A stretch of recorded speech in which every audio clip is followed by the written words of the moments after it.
writer for masters, but I think generally this advice for a statement of purpose can apply to both the Ugrad and the Fulbright application. So no matter what application you're applying for, we will touch upon some basic tips and general idea of what the statement of purpose should be. Um, just give me a second. I would like to share my screen.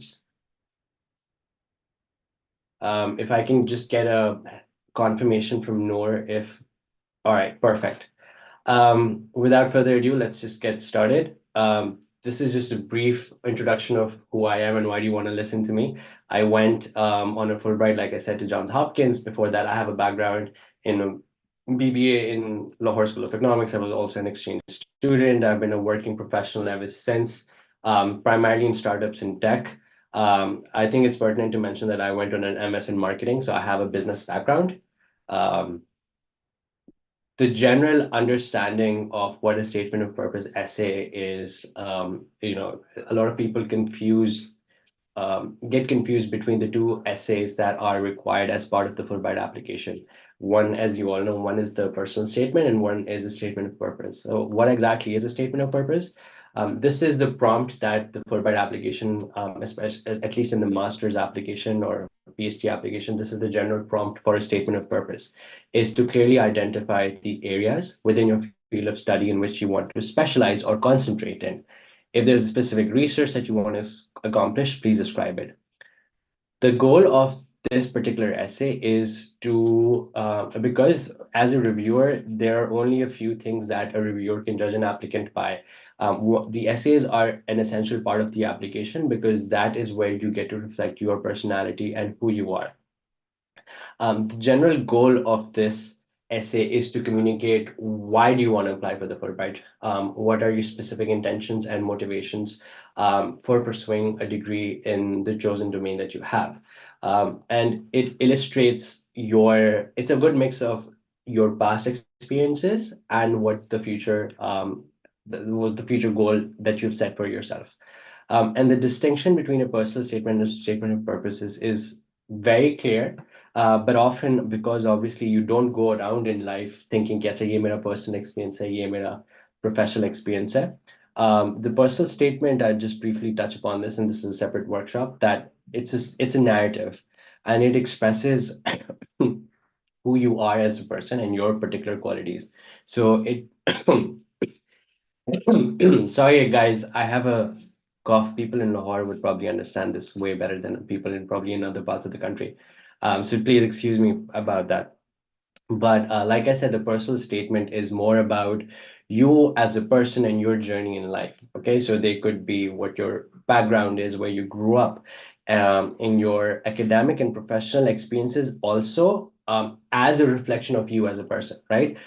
So generally, people make the clear distinction कि मेरा personal statement पे मैं अपनी I'll talk about where I come from, what I've been through in life, and the professional statement is all about, my academic and professional experiences. While generally that is a good way to go about it, it doesn't necessarily mean that you cannot talk about your professional experiences in your personal statement, as long as the lens that you talk about any of the experience is clear within the statement. So when you talk about your personal statement, you can talk about, what did I learn from, let's say, an exchange program? How did that reflect a quality that I have as a person? Whereas in a statement of purpose, you're generally trying to portray yourself, or you're telling your story as a professional. So you want to focus more on what your academic and your personal objectives have been in life. Your personal experiences could have also affected what you want to do in life. Let's say somebody wants to become a mental health professional, and they could talk about their struggles with a specific experience in life and how that sparked in them the inspiration to become a mental health professional. That is within the realm of a statement of purpose. Whereas somebody could talk about as something very a key challenge that they overcame as a person in any professional or personal capacity that would still be relevant to your personal statement. If that is clear, I hope I'll be taking questions at the end, so please feel free to ask and put in your questions in the Q&A box, and then Noor is going to moderate that towards the end of the session. Moving on. So let's talk about writing an actual statement of purpose. Um, and this is not a short way, or this is not the only way of writing a statement of purpose. But this is generally what, in my experience, a good structure. You can deviate from this and you could still be able to write a good professional statement of purpose essay. This is just generally what I advise, to have clear three parts, or clear three components of your essay. And that is what gives you the structure, or gives you the direction of what to write. You introduce yourself with, obviously, yourself and your experiences, but right at the beginning of the essay, you want to set the expectation of a clear goal and a motivation. And I generally call this a thesis statement. I've borrowed this terminology from essay writing. And generally, because think of this essay as your argument of why me or myself is a good fit for Fulbright program. It could be Ugrad, it could be a master's program, it could be a PhD statement. But when you think about it that way, that is when that is what will derive your entire narrative for the particular essay. So your thesis statement is Bibra Gurchani, for example, or hypothetically speaking, your thesis statement is Bibra Gurchani is a good fit for the Fulbright program because this is my goal and this is what I want to achieve. Okay. When you set that goal and expectation, the rest of the statement is essentially everything that qualifies that particular thesis statement. And how do you qualify that thesis statement is through your relevant experiences and qualities. Um, so if you want to break it down in terms of paragraphs, let's say the first passage is a good introduction, which includes your thesis statement, clear thesis statement. Like I would want to give an example eventually, but it has to be very clear and concise. The second, third, fourth paragraph could talk about specific life experiences, what you learned from them, how did that prepare you for your goal. And the last paragraph talks about conclusion and the importance of the future goals. So you say, hi, the first passage is, hi, this is me. This is what my goal is. This is what I want to do. XYZ are my experiences that reflect on how I have actually worked within this particular domain, and this is how my relevant experiences have trained me so far. And the only goal or the only gap is right now, is a US degree, or is a program that's going to help me teach more things. And in the end, you talk about, your learnings that you want to take from that particular program and how you want to implement them eventually in life. So introduction, experiences, and conclusions. A few people have raised their hands. I would like you guys to just drop your questions in the Q&A section and we can get back to it. So what exactly is your thesis statement? I like to tell people to answer these two particular questions, hopefully to get them to to help them to write their particular thesis statement. Why is your goal worth it? So why, sorry. So the Fulbright program is essentially a grant, right? Somebody is investing their money into your particular goal. They're not just investing money in you, they're investing money in what you want to achieve in life, and hopefully they want to help you get there. So you want to be able to define or justify, why is my goal worth it? Why is this something that is worth investing behind? And the second thing is, why are you in particular suited to achieve this goal? You could talk about this in thesis statement, and generally it's very hard to, succinctly mention that in the thesis statement, but this helps you derive your arguments. And how does that work? I'm going to give you an example. I did an MS in marketing, right? So my thesis statement had these few components. Firstly, I thought, marketing is an exchange of values. They're not just me talking about a particular product, hey, this is something, buy this. That's not what marketing, essentially, the goal or the core of marketing is an exchange of values. And marketing professionals generally understand the needs of a particular group or a community, and then they come up with a solution. It's generally thought of कि लोग बस एक product बना लेते हैं, and then marketing professionals come in and then they try to advertise it. Advertising is a very specific component of the bigger marketing uh, goal. Marketing professionals actually come in before they tap in a particular need. They ask people questions. They understand what is it that they want or need, and then they come up with a product. It's the other way around predominantly. So the marketing skill set is very specific. There's a reason why marketing professionals study anthropology, psychology,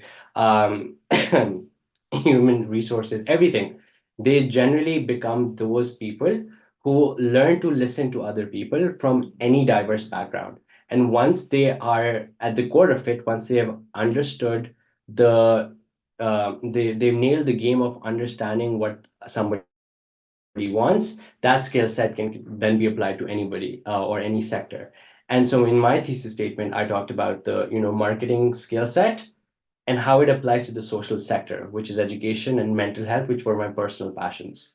And then I spoke about my, diverse personal and professional experiences. So in my first paragraph, I talked about where I come from, briefly, very briefly, where I come from, how does that reflect on me as a professional, and why my chosen domain, which is marketing, is relevant.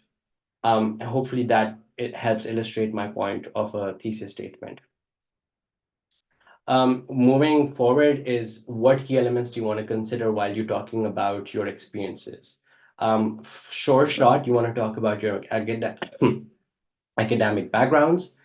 You want to talk about any work or volunteer experience. Since you don't have to have work experience to qualify for a Fulbright, you don't have to have work experience necessarily to qualify for a master's program. I'm not saying you don't have to have any work experience. It really depends on the school and the program, but it's not a it's not a hard requirement.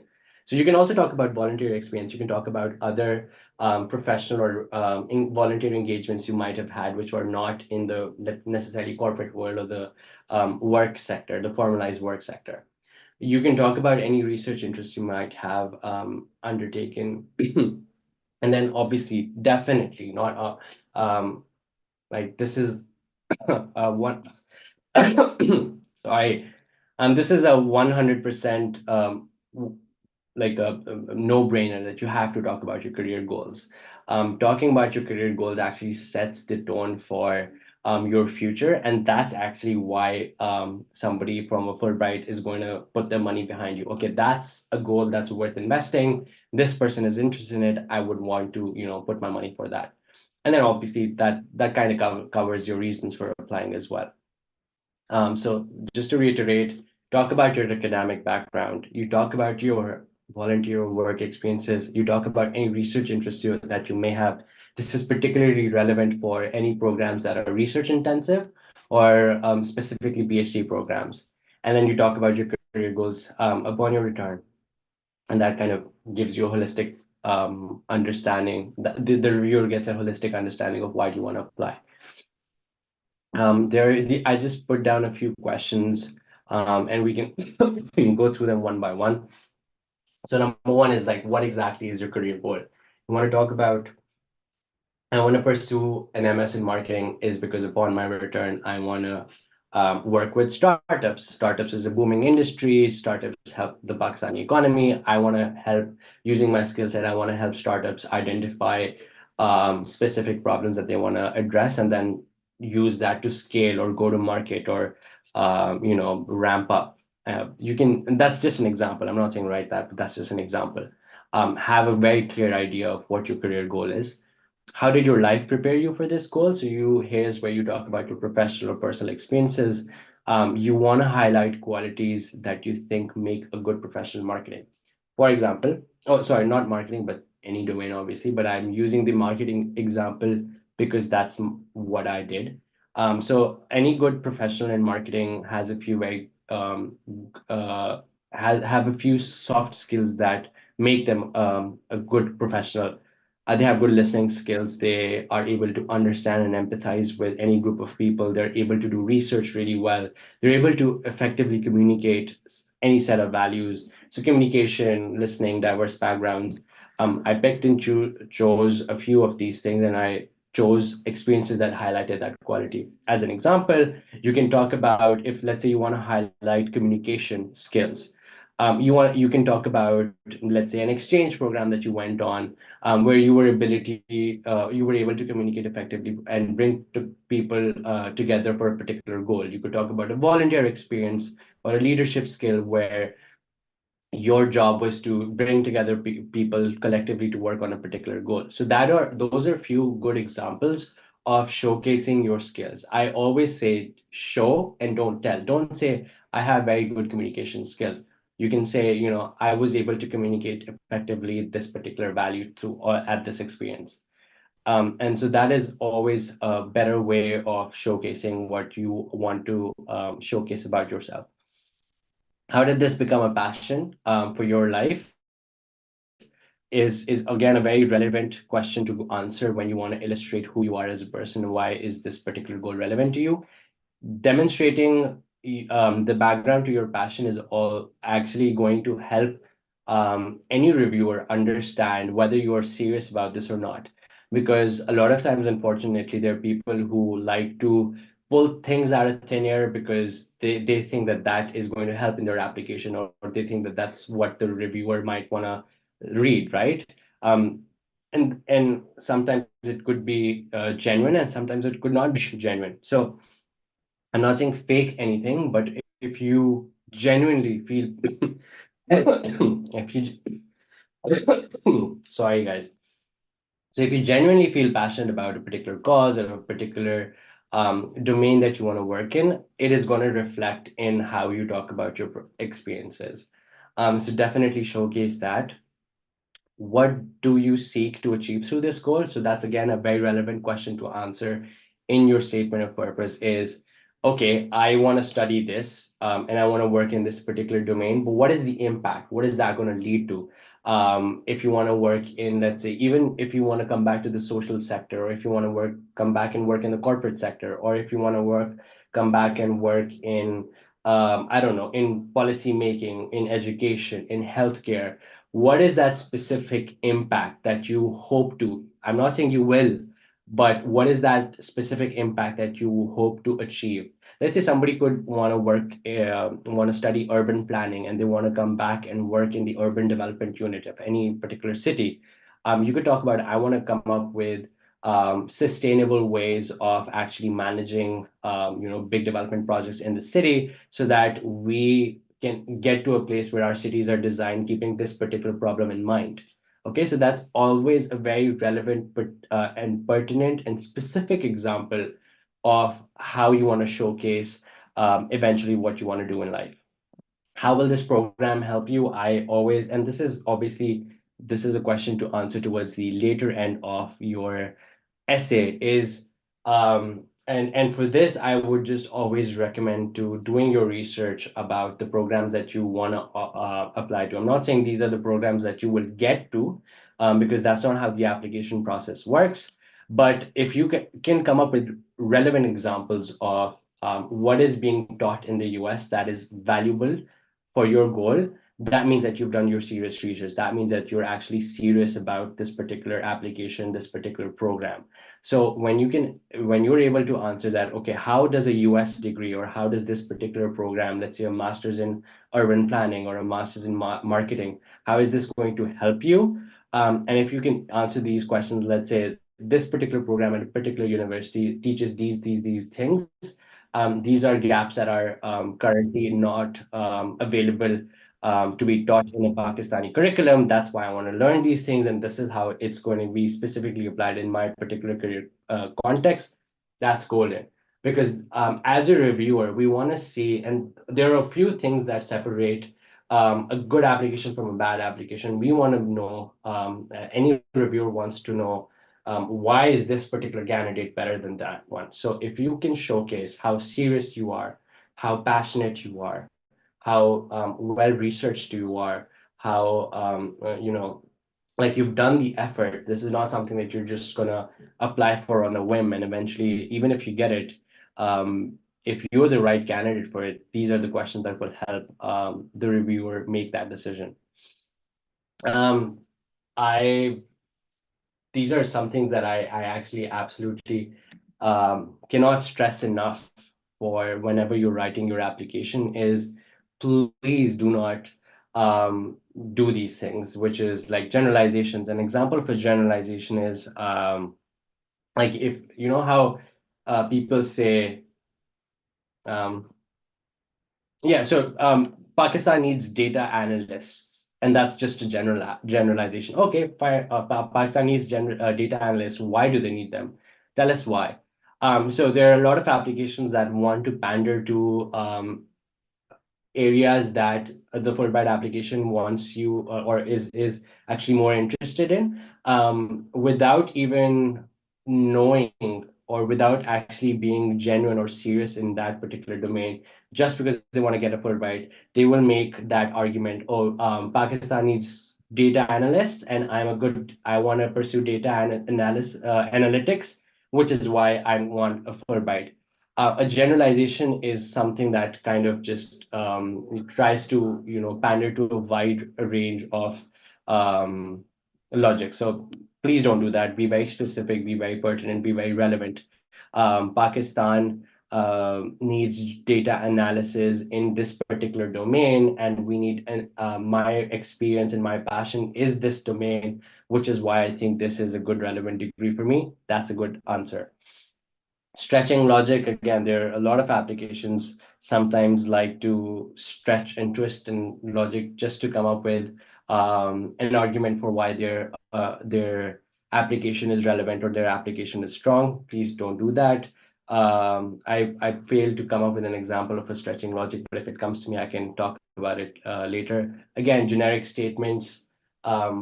Please, to a T, avoid these statements like um, a lot of people want to start with, oh, Pakistan has XYZ issues, which is why I think my application or my particular degree is relevant. Again, like I said, like generalizations, generic statements actually hurt your application. That means that you've not put in serious thought. Um, so in any case, please avoid those. Overused quotes. There are a lot of times people like to use quotes that they think will make their applications look fancy.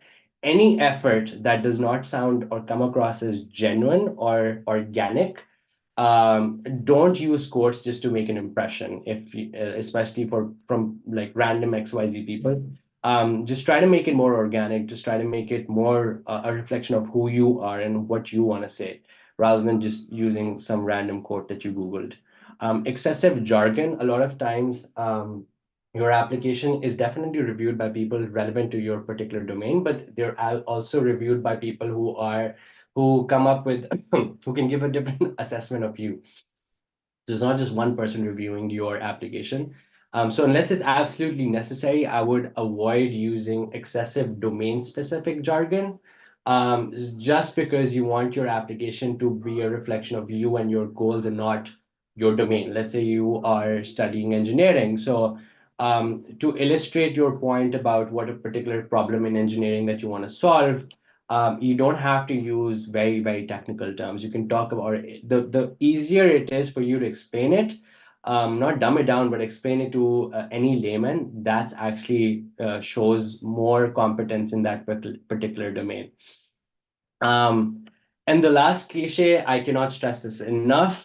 Over focus on a personal disadvantage. This could be any medical, any personal, any family experience, anything that, with all due respect, these things happen and these are big struggles that people work to overcome. And that a lot of time that is a defining moment in their lives, and this is relevant both for personal and professional statements. Let's say one particular cliche, and I hope this is not controversial, but one particular cliche that we see a lot is somebody from a disadvantageous economic background.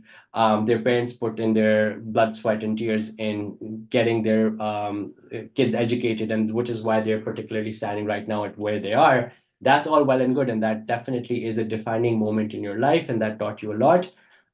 But instead of focusing on that, a good statement will talk about the empowerment journey. How did you come out of it? Why did that inspire you? So instead of um, focusing on the disadvantage, it is actually relevant to you and to showcase your journey on how well you came across or overcame that particular disadvantage, and what did you do? That shows real strength of character. Um, so I think I'm just gonna wrap this up over here. We were hitting our almost our 30-minute mark. I would like to answer a lot of questions now, which I see there are a lot of. So Noor, if you could please help me moderate this session, I'd really like your help. Thanks. Yes, thank you. Thank you so much for this insight. This was really helpful. The first question we have is from Firdaus. She's asking, how can one effectively showcase their passion for social and volunteer work in their personal statements or in statement of purpose? Sometimes they work individually and don't hold any certificates for that work. Yeah, that is definitely understandable. You don't have to showcase all your certificates as long as the way that you showcase your experience is relevant. So let's say if you are able to talk about or let's say your social and volunteer work is relevant to your particular goal. Hypothetically speaking, let's talk about this. I am very passionate about education. And so I was a campus ambassador for Teach for Pakistan in my undergrad. And the reason why I wanted to become a campus ambassador is I don't know if you're familiar with it, but Teach for Pakistan is a specific program where graduates from universities join their program, and for 2 years they teach in marginalized schools, and then that's a whole 2 year commitment. I was a campus ambassador where my job was to scout people who are willing or who want to understand or want to know more about Teach for Pakistan and how to apply for this program, and that marries my passion for education with my what I was actually studying, which is business, and I was using marketing to raise awareness about those programs. So a good way to showcase your personal or social or volunteer work is showcasing the why and the how. So the why is why did I get involved in this particular volunteer work, and how did I do it? So that's always good. And the key idea is to highlight what skill set you want to highlight. So in my particular case, I wanted to highlight my ability to communicate things effectively to any audience or to raise awareness, or basically using um, my marketing skill set for social causes. That was my main idea, that you don't have to become a product marketer. You can actually talk about and you can use your marketing skill set to do comms or communications or marketing for social causes, and that's more relevant for me. So that's one way of highlighting your social volunteer work. I hope that answers the question. Thank you so much, Deepak. Next question is, this isn't related to the SOP, but what GRE score should we aim for from your Fulbright experience? um Anything above a 300 is great. The higher the better. um GRE is tricky, definitely. I would advise. I'm not saying anything below 300 is not going to cut the mark. I am no one to say that. It really depends on your application, because your Fulbright application is not just a GRE score or your GPA or your resume. It is actually a holistic application. So you could score average on one part, but you as a profile could be very great and you could get it, or you could sorry, you could score very high on a GRE, but your application is not impressive, so you might not get it. So um, do your best in all these domains. But yeah, so coming back to your original question, I think anything above a 300 is good. Aim higher.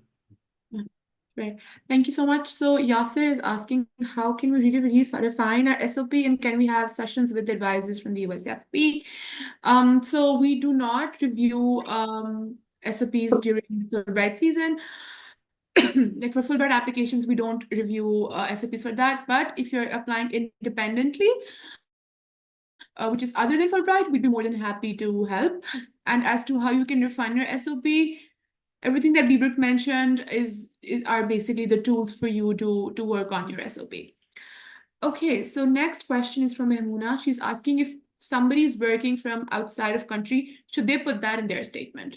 Absolutely. As long as you think that this is an experience that's more relevant to your goals, you can put in any experience. Like I said, it doesn't have to be specific former work experience. It could be volunteer work. It could be any experience that you think that illustrates your journey in your particular goal and what makes you a good fit for that particular domain can be relevant. I don't think they dock marks for if you worked outside of the country. That actually showcases that you are able to function in a place that's outside of your home station.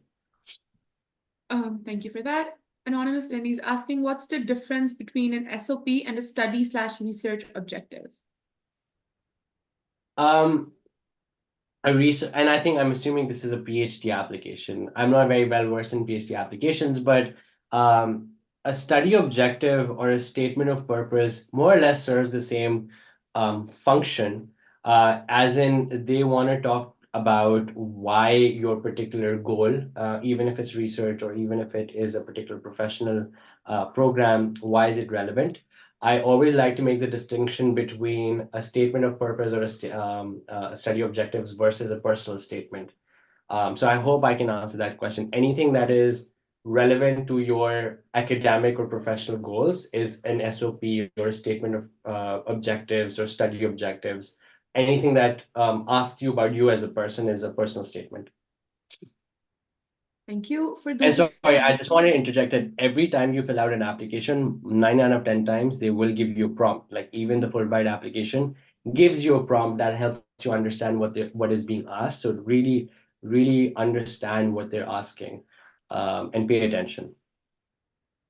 Um, for those of you asking how to, if you should go for tuitions for your GRE prep, I can't answer that because we don't know what your strengths and weaknesses are. But we do have a few GRE workshops coming up. Some of them are virtual, some are in person. You can check those out on educationusa.pk and register for those. But if you still think you need some help, we also have a bunch of resources on our YouTube channel. These are the only resources I have, but you can check out. There are a bunch of available options in the market for test prep. Okay, so next question um, is, can we use abbreviations like SDGs for sustainable development goals if I'm running out of time and space? Yeah, I read that question. I'm going to answer that very succinctly. Generally, whenever you're writing something and you're not very sure about the audience, it is always good to use the full form once, write the abbreviation in front of it, and then use the abbreviation. You always want to introduce the abbreviation. You don't want to take a risk of किसी को ना पता हो. Like I get it that some things are global standards and a lot of people know about them, but you don't want to take that risk, and it's always a good practice to introduce it. So the first time you mention the SDGs, write Sustainable Development Goals, bracket may SDGs, and then you can use the SDG abbreviation throughout the essay, and that would be perfectly fine. Thank you. Another question says, would it add weight to my statement of purpose if I mention an internship work experience that is relevant to my intended major, such as counseling psychology, but my role wasn't very psychology specific, rather it was administrative? Depends on how you phrase that experience. Anything that is any experience which is within that particular domain is always relevant.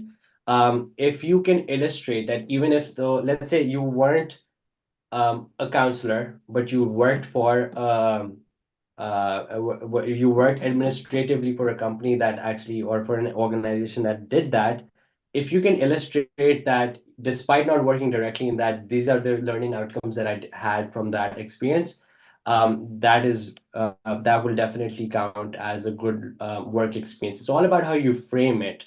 For example, I have never worked for any education specific organization, but Teach for Pakistan runs a program. On the other hand, was part as a campus ambassador. I did marketing for Teach for Pakistan. Education is my passion. My skill set is business marketing. So as long as you can illustrate the link well and it's relevant to your final experience, I think you can mention that. Thank you. I don't have enough extracurriculars in social welfare. Does that matter a lot, or should I? Yeah. Does that matter a lot? Like your extracurricular activities in social welfare, like community service, basically. Like I said, you don't have to have social scale volunteer work or social welfare work if it's not relevant to your chosen field. Anybody working in urban planning unit doesn't necessarily, it is my understanding, doesn't necessarily have to have a lot of volunteer work experience. You don't think about कि अच्छा मेरे पास social experience नहीं है or I don't have enough corporate experience. Think about experiences that are relevant to your particular domain, especially for people who are trying to make a switch.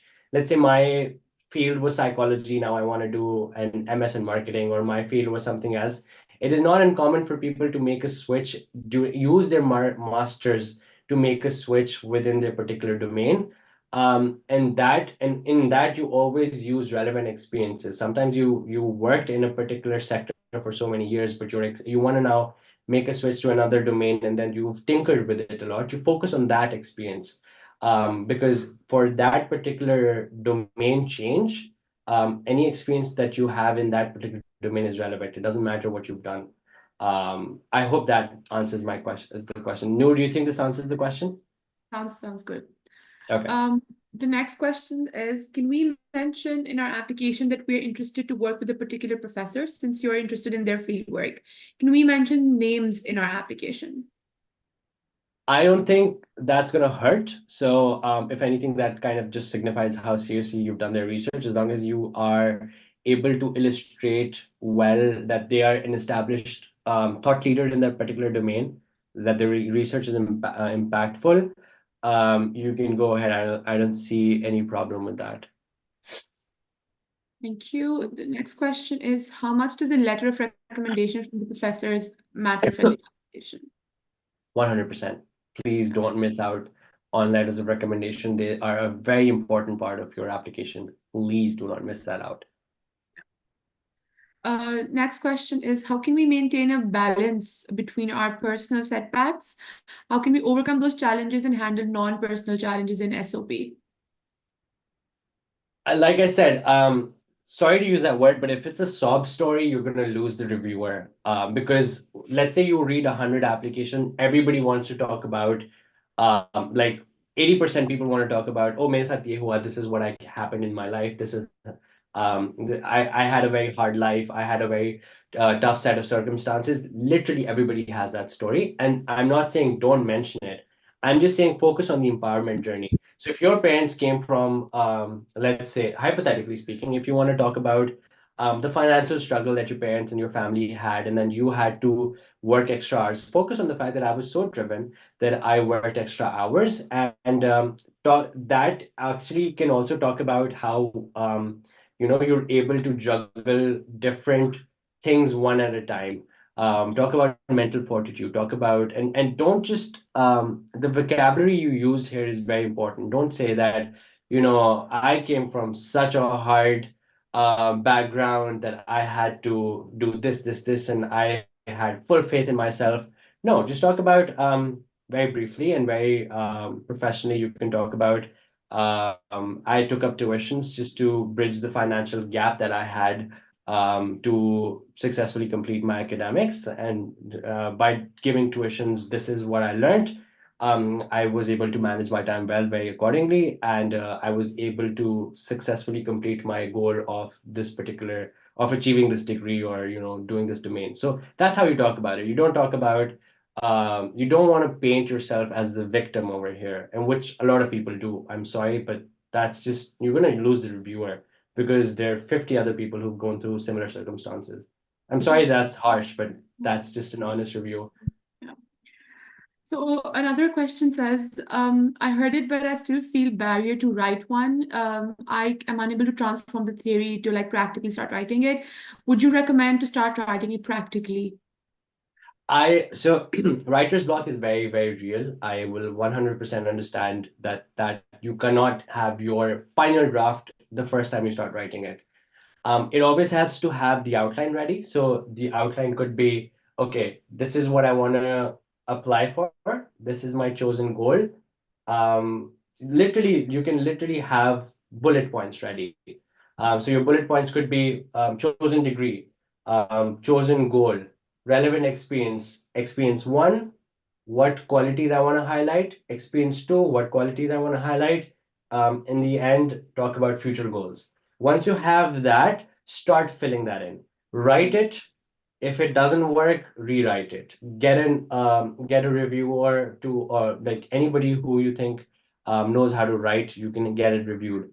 Your final draft is never going to be your first draft. If you think your first draft is your final draft, I'm sorry, but you have to rethink that approach. So just to get over writer's block, you have to stop overthinking. You have to get the first draft ready, and sometimes your first draft is very different from your final draft, but that is how you get it. You don't cover a distance of 100 leagues by never taking the first step. Right. Thank you. Next question is, I'm from biochemistry, but there are very few labs where I can do internships or gain experience. How do I justify that I'm passionate, but I don't have any opportunity, did not pursue my goal? Okay, that is tricky in the sense that you still want to establish that you have some relevant experience. You can actually talk about the fact that there's a gap for people who want to advance in this particular domain. In Pakistan, there's not a lot of opportunity to study that, so that could be a gap that a program in the US could help achieve. As long as you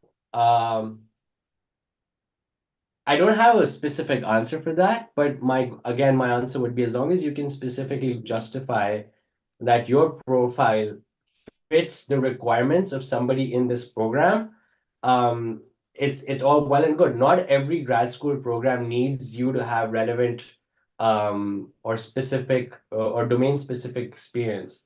If you even if you done like a diploma or any studies that are relevant, but you don't have a lot of relevant experience, that's what grad school is for, actually. It could help you land an internship. So I'm sorry, I don't have a specific answer for it. The answer is yes, you can still justify it. I leave it up to you to be able to maybe talk to anybody in this particular domain in biochemistry. Use LinkedIn, ask research, ask for opinions. This is what I've done. Do you have any opinion? Probably they are better. They're in a better position to answer that question. But yes, you can justify it. You don't have to have that experience. Thank you. So I am getting a bunch of questions and people who are asking if that they have like a gap year or a gap some time off between masters and bachelors, or like they took some time off like when they were switching jobs. They're asking if these are things that should be mentioned in an SOP. Is it a good idea? I don't think, honestly, I don't think gap years are uncommon. People take gap years all the time, especially a gap between your undergrad and your master's is so common. Literally, people work, people take time off, people are busy. As long as you think that that gap is a big gap. Let's say you didn't do anything at all during that gap year, which is probably not the case. But if you think that it's so glaring, it's such a big gap, and you did nothing at all to show for it, then maybe try to justify what the gap was for. But if it's a year or so, it's honestly inconsequential. Most people won't even care. It's the story that matters. If the gap year is relevant to your story, if you did something phenomenal, or if there were extraordinary circumstances of the gap year, then maybe talk about it. But maybe not. I don't think it's relevant. Again, focus and emphasis, put emphasis on things that are relevant and things that will help you stand out. Gap years, not really, like they're inconsequential. Thank you for that. Another question is from basically for letter of recommendations. Rida's asking, whom do we approach for recommendation letters if someone is applying in their senior year of bachelor's with minimal experience? Other than instructors, professional recommender has to be necessarily from our intended major. You, I don't know what your relevant experiences have been, Rida. Um, you could ask for a letter of recommendation from somebody that you did some volunteer work with, anybody who you worked directly under, anybody in a leadership position, in your intended domain can write you a letter of recommendation. As long as you think that they're, a relevant person, you can ask them for a letter of recommendation. It's just that 9 out of 10 times we like reviewers prefer letters of recommendation to come from professionals. And I'm not saying not instructors, Instructors are also professionals, but anybody who's worked in a professional capacity that you worked under, don't ask for a letter of recommendation from, let's say, your team lead for a school project. That's not really the right person to give you a letter of recommendation, but it's 9 out of 10 times it's mostly professionals. Thank you for that. Next question is, can we follow the same approach for the PhD program, or is there any additional point that we need to mention in our statement of purpose for PhDs? For PhDs, I'm not very well versed in PhD applications, but I do know that for a fact that what your intended research is, that is your bread and butter. You have to um, talk about your research objectives in a very clear, succinct manner. You have to be able to talk about your past research experience. You have to be able to talk about why that research goal that you have, like the particular intended domain that you want to do your research in, why is that relevant? You have to really qualify that because that is literally a bread and butter for PhDs. Yeah, thank you. Anonymous attendees asking, I'm applying for a second master's after already having completed master's in my field here in Pakistan. How do I effectively communicate my pursuit of a second master's degree in alignment with future goals? If you can talk about what is a gap that your masters in Pakistan did not help you achieve, that a gap that a masters in the US can help you achieve, that is your I mean that is what you want to emphasize on. Okay. A second master's, it's not uncommon, but a second master's, not a lot of people do that, and it has to come for a very solid reason. So solid reason for me, like if I were a reviewer, I'd want to see like what did you study in this master that you did not get? What can a master's in the US help you achieve? Why is somebody's first master's not like, why should we prefer you over somebody who's never actually pursued a master's course? Um, so consider those options. All right. With that, I think all our questions are addressed. Okay, we have another one. Somebody's asking, what should we write in future goals paragraph in the Fulbright, and should we? I don't think I understand a future career Yes, towards. I read that question. I think it is a good practice to specifically talk about your home country when you're talking about your future goals, because Fulbright is a program that wants to help professionals gain experience from the US and bring it back to their home country. So that's always relevant. Please try to focus on your home country and what you want to do when you come back. Thank you. Another question is, how far back in the volunteer work can we talk about? If it is an if what you learn from the experience is not something that can get outdated, you can talk about it as back as you want. Sometimes domain knowledge becomes outdated. In medical practice, obviously, that is common in policies, in laws. Any domain where you worked, where realities don't change, where what you learned still remains relevant, you can talk about it. I think that's my understanding. Thank you. For those of you who are asking questions related to this, is not a session on Fulbright applications. You can reach out to our programs department in Islamabad for specific questions related to the Fulbright program.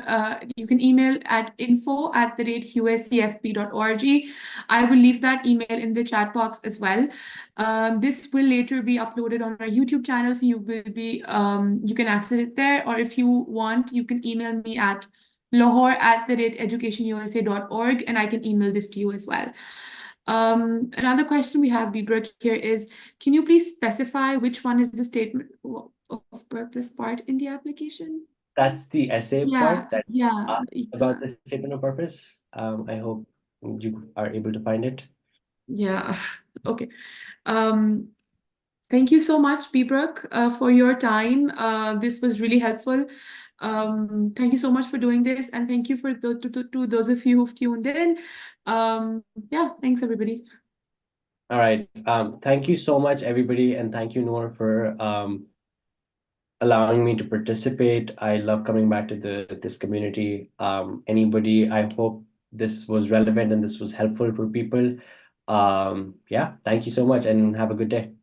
You too. Thanks. Bye. Bye.